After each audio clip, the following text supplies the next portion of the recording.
Guys, today you are supposed to do this comprehension on readworks called Hiking the Appalachian Trail. This is about a girl who goes on a hiking trip with her parents, and it's a very short and easy to read story.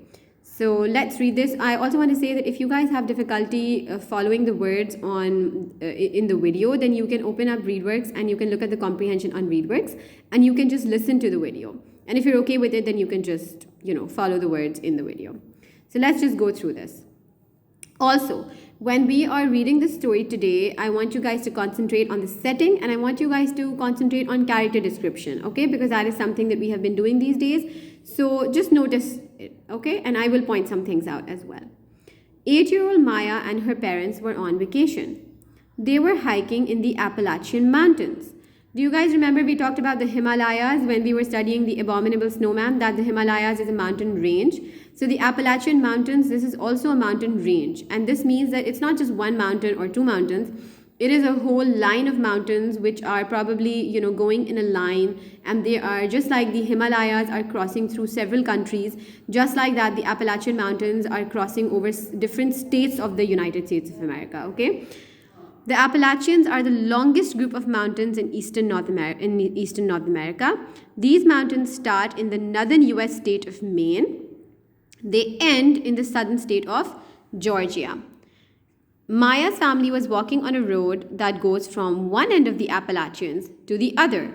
It is called the Appalachian Trail. It's called a trail because there is a road that you can walk on, right? And that road is following the mountains. So Maya's family is walking, they're following that trail and they're walking, probably along the mountains. Maya and her family had started near their home in Maryland. A native of Maryland, Maya had never left her state before. She was a native of Maryland. Let's open this.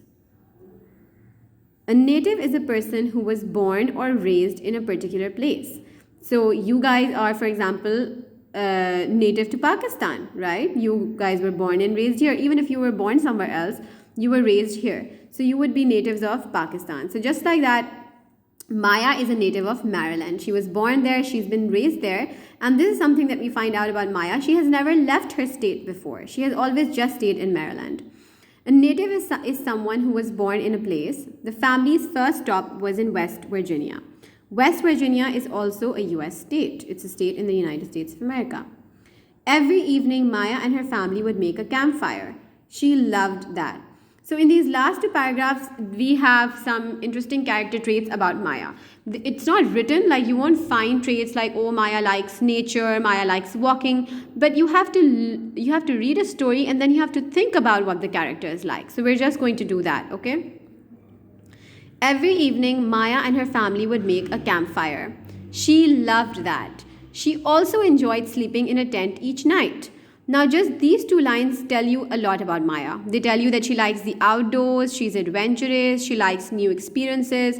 We know this is a new experience for her because she has not left her state before, right? And yet she's enjoying the experience. It's not easy to sleep in a tent. I know it sounds like fun, but it would not be easy to sleep in a tent beside a mountain range. But she's doing that and she's enjoying it. Maya wanted to remember everything that happened on her vacation. This tells you that she's really enjoying her vacation. Whenever she came across a new animal, such as a beaver or a quail, she would draw a picture of it in her journal. This tells you that she likes animals. Maya learned that she had to be quiet if she wanted the animals to stay. She also drew a field of daisies. Maya thought that flowers are easier to draw than animals. They didn't run away. Obviously, whenever she must have been, trying to draw an animal, if an animal would hear a sound, then the animal is likely to run.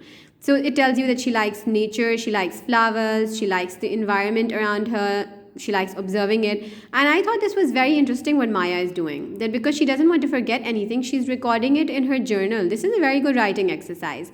When you guys ever go on a road trip or maybe even if you go on a plane, if you just travel anywhere, whether it's by car, by train, by road, this is an interesting activity. You can keep a journal with you and all the interesting things that you see, you can draw or you can write about it. So this would be something fun to do if any of you thinks that's fun.